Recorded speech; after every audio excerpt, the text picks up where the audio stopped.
Hello everyone, I'm coming to you with another book review, and this book review in particular is going to be a little bit different because the book that I'm talking about is going to be a little bit different than books that I usually talk about. And yes, this is the Swiss flag t-shirt that I have on today because it is the 1st of August, which is the Swiss Independence Day. So I thought, why not wear this shirt for the Swiss independence? And I thought that it would be nice if I could discuss a book that happens to deal with Swiss and a little bit of European culture, and it's called Beyond Chocolate: Understanding Swiss Culture by Margret Orthrich Davidson. Now basically this book is different than the usual books I review, because the usual books I review deal with the plot and characters and so on and so forth. But this book in particular is different because it's more sort of a research-esque type book. This author in particular researched a lot and went out into different communities in Switzerland and talked to various people who are foreign to Swiss culture and who are Swiss as well. And she sort of contemplated this whole book, trying to sort of establish the reader with an understanding of Swiss culture, and in particular of European culture as well, because there's some European culture that is maybe more tied in and similar with American culture, in particular Britain, but Switzerland is a little bit different in that it has a different sort of cultural way of socializing, of political thought, of various different things, how children are raised, like the education system, tons and tons of different stuff. And this is basically what this book tries to illustrate. And what I'm going to explain to you is just a little bit of a summary of what you kind of need to know and kind of understand, because this topic kind of gets really brought up and is sort of like a sort of maybe main thesis a little bit into Swiss culture. Once you read this book, you'll understand that in Swiss culture, people are a little bit more on the side of being more coconut with their relationships, and England and American culture is a little bit more on peach level. And what I mean by coconut and peach level, like it's explained in the book, here's a coconut, here's a peach, is that usually Swiss people usually try to define and categorize their relationships. They put certain people in a really close friend category, and then there's this kind of outer layer where they usually are sort of hesitant into letting people within their like inner level. So you have this like clear definition of, you know, your acquaintances and then your really close friends. Like you see with the coconut here, there's an outer layer of like acquaintances and just people that you happen to stumble across, but people that you don't really necessarily count as your friends. And then in this middle section is basically where the relationship becomes more intimate. But unlike the peach, which is a little bit more like what America is like, and basically like more English-speaking areas are like, in that they tend to focus on a more loose definition of friendship and a very loose definition on relationships than Swiss culture.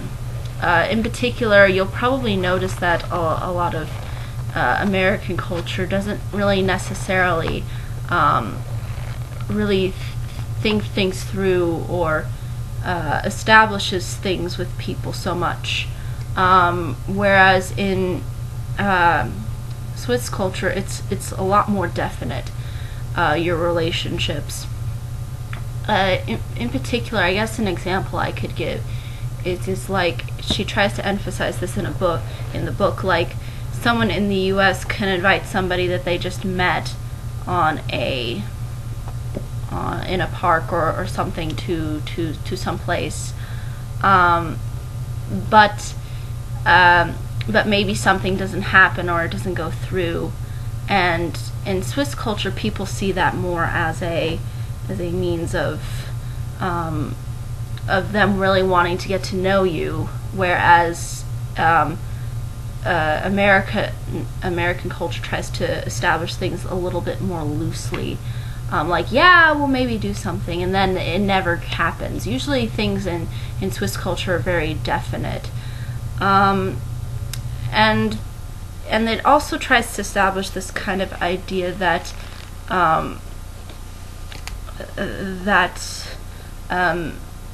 you don't need to really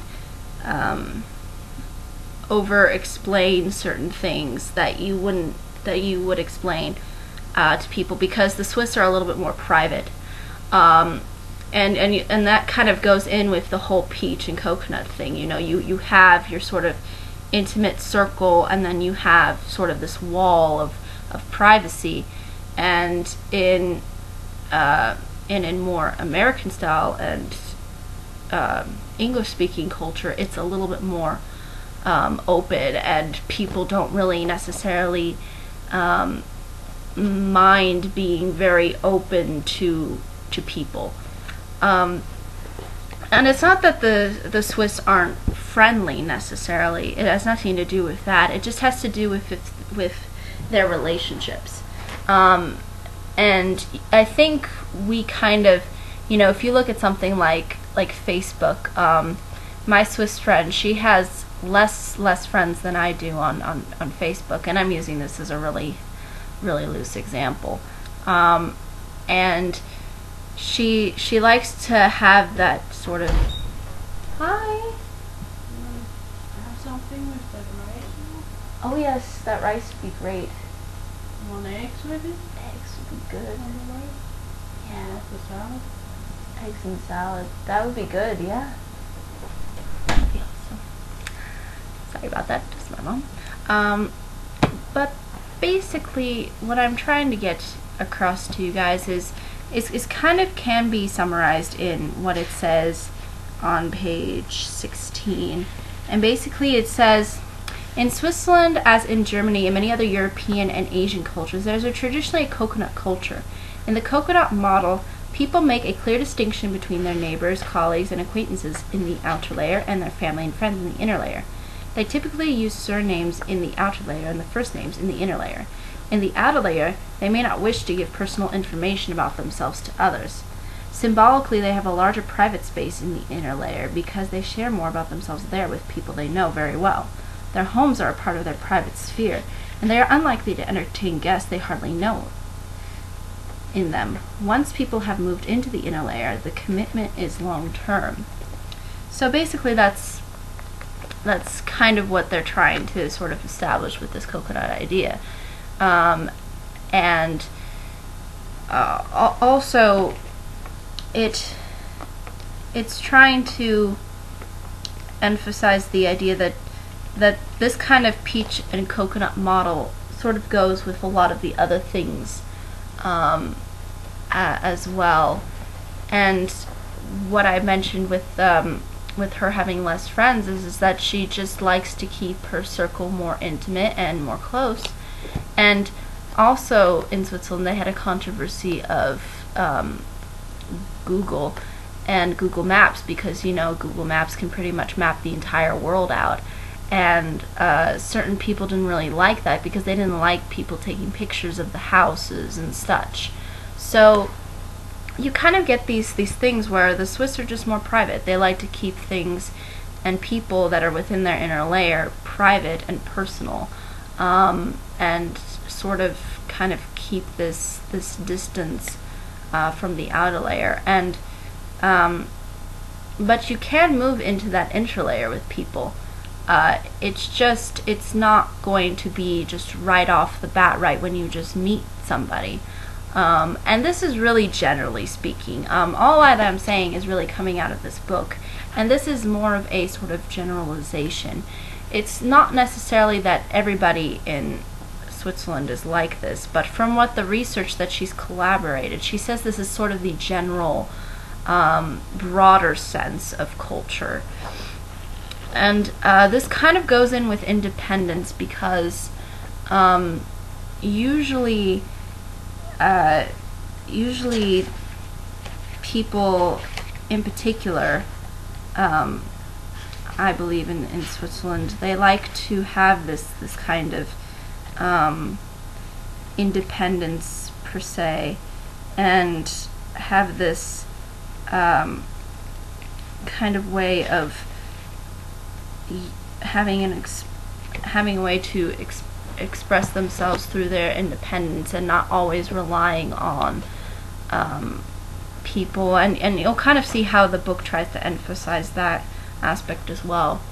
And also, if you watched the first video that I ever made, I did talk about how that usually you're given a younger age to be independent, and Switzerland has changed over the years. My mother didn't really grow up in this kind of Europe that it is now. She grew up in a more different kind of way of living than how Switzerland is now. But now it's kind of to the point where even really young kids aren't always influenced by their parents. You'll kind of see this in how they play. The author makes a point about how in the Peach model you have kids that would be laid out on the floor playing, and the parents, or the moms in particular, would watch the kids very closely, very intimately, and like comment as to what the kids are doing, and be more I guess very protective in that sense. But in Swiss culture in particular, generalizing here, she said that when you look at the Swiss side, that the moms weren't necessarily even really watching the kids. They would maybe turn their head maybe once in a while, but they would give the kids sort of this kind of like independence, like that you know, even though you're young, it's important that you kind of figure things out on your own. And then there was one point where I think a kid dropped some blocks or something, or just messed up, and the Swiss idea is not to help the kid. The Swiss idea is to have the kid figure out where he went wrong with the blocks and fix it on his own. So there is this kind of more independent mentality when it comes to certain aspects in Swiss culture than it does in maybe American or English-speaking type culture. So that was interesting to pick up on, as to how people raise their kids and how certain things are done even on a political level as well. Often American culture comments upon Swiss neutrality, and yes, the Swiss are fairly neutral in the sense that they don't like conflict. The way it works in the political system is that you do have sort of the local, state, and federal government, but people usually like to come together, and they don't like to take a side. They do have their parties, but there is this common idea that we should, negotiate and we should compromise. That's really within their culture. They don't. It's not so maybe partisan like you would see maybe in England or in American culture, as the book tries to emphasize. There's this idea that you need to come together and we need to look at all the different things, and they comment on how that's probably takes a longer time because there's tons of different ideas, but it seems like within their culture they want these ideas to kind of go through, and they want to make sure that they're making very productive decisions when it comes to political issues. So the only disadvantage is that it takes some more time. And according to my political science teacher, he even told me that the Swiss government is more federalistic than than American government, which I thought was really interesting. But basically, it tries to kind of highlight that idea as well of how the Swiss don't, in particular, like conflict, and I think that's really where I get my personality from. Is just like I'm just a little bit more of I don't like to take sides. I like to hear people's views from all different angles, and I like to see what would really coincide with what I believe in and what I value as a person. I think that is probably the most important, for me at least. But as far as everything else is concerned, this book talks about just various different aspects of Swiss life, and how these cultural things are different than what we would see in American culture. And it's just very interesting, and I thought it was very informative, and it also talks about business as well.